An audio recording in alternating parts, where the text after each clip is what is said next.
الخير إن كان صباحا، ومساء الخير إن كان مساء. تحياتي لكم أينما كنتم، ونرجو من سيادتكم عمل لايك وسبسكرايب للفيديو إذا أعجبكم. معانا دلوقتي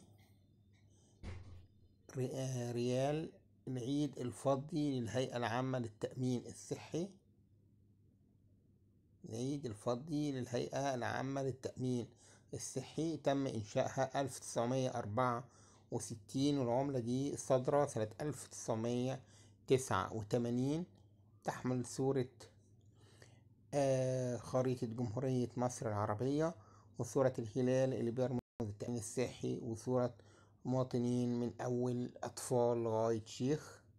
إن هو يعني بيشمل الجميع من أول أطفال لغاية شيوخ. ده الوجه الأول للعملة الفضية الريال.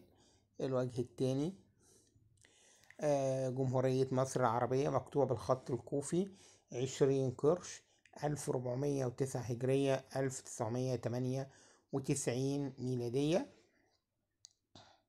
ده الوجه الثاني. العملة دي طبعا معمولة من سبيكة من الألمنيوم والبرونز. هي عملة جميلة جدا، من العملات اللي كانت بتصدر في الثمانينات. واضح ان كان في مصمم ايده عايزة تتباس، مش دماغه، ايده عايزة تتباس.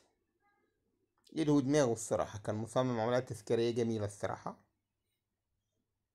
ادي الوجه اهوت، تصميم جميل فعلا، رائع احترافي.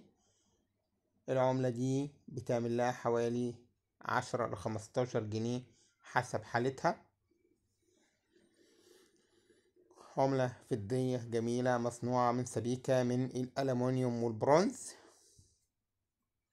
العيد الفضي للهيئة العامة للتأمين الصحي، زي ما احنا شايفين برضو تاني، من أول طفل وشاب وامرأة وشيخ.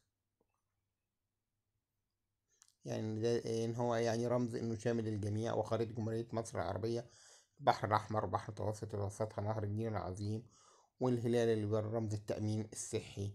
وتاريخه إنشاء 1964، يعني في زمن الرئيس الراحل جمال عبد الناصر.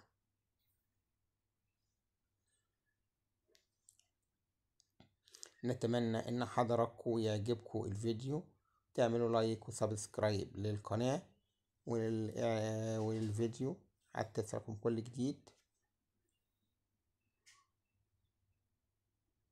وتدعمونا، لان دعمكم لينا هيكون هو سبب تقدمنا وتعاوننا معا بإذن الله.